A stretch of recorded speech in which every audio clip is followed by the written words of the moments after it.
আমাদের রাজ্যের মাননীয় মুখ্যমন্ত্রী প্রফেসর ডক্টর মানিক শাহ মহোদয় সারা রাজ্যবাসীর কাছে আবেদন রেখেছিলেন সরকারি পাশাপাশি সামাজিক সংস্থা, সংগঠন, প্রতিষ্ঠান এবং ব্যক্তি যাতে স্বেচ্ছায় রক্তদানে অংশগ্রহণ করেন ব্যাপকভাবে। কারণ আমরা সবাই অবগত আছি, আমাদের ডাক্তারবাবু সবাই জানেন যে আমাদের রাজ্যে 12টি সরকার অনুমোদিত ব্লাড ব্যাংক এবং বেসরকারি ব্লাড ব্যাংকে রক্ত স্বল্পতা বা রক্তের চাহিদা এবং যোগানের মধ্যে ভারসাম্য রক্ষা করে এই ধরনের স্বেচ্ছায় রক্তদান শিবির, রক্তদান উৎসব কিংবা ব্যক্তিগতভাবে যারা স্বেচ্ছায় রক্তদান করে। আজকে যারা রক্তদান করছেন আমি বলবো যে তাদের জীবনে শ্রেষ্ঠ কর্ম এবং শ্রেষ্ঠ মানব ধর্ম তারা পালন করছে।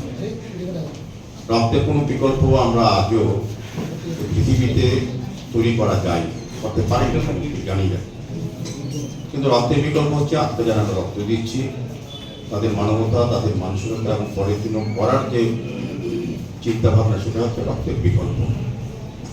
আমরা রক্তদানকে মহাদান বলি এই কারণে, দান যখন করা হতো আমরা এখানে বলেছেন বক্তা যে বস্ত্রদান, অর্থদান বা যে কোনো দান যখন করি তা কিন্তু আগে থেকে জানি কাজের কথা, কত সংখ্যক মানুষকে এবং কোন সম্প্রদায়ের মানুষকে আমরা বিভিন্নভাবে দান করে থাকি, সরকারি হোক, বেসরকারি হোক বা প্রতিষ্ঠানগত হোক বা ব্যক্তিগত উদ্যোগে হোক।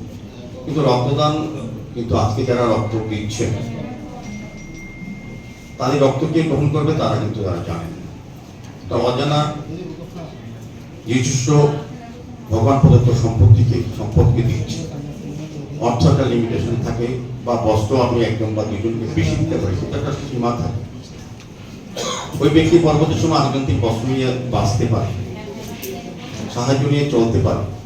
কিন্তু এই রক্ত কিন্তু একটা প্রাণ বাঁচাতে পারে, একটা পরিবারকে রক্ষা করতে পারে। শুধু একটা ডাক্তারবাবুরা জানেন, আমরাও আগে জানতাম যে 1 ইউনিট রক্ত মানে একটা রোগীকে দেওয়া, একটা মুমূর্ষু পরিবারকে তার জীবন দান করেন না। এখন থেকে 4টা উপাদান হয়, 4টা রোগীকে, 4জন রোগীকে তাকে রক্ষা করা যায়।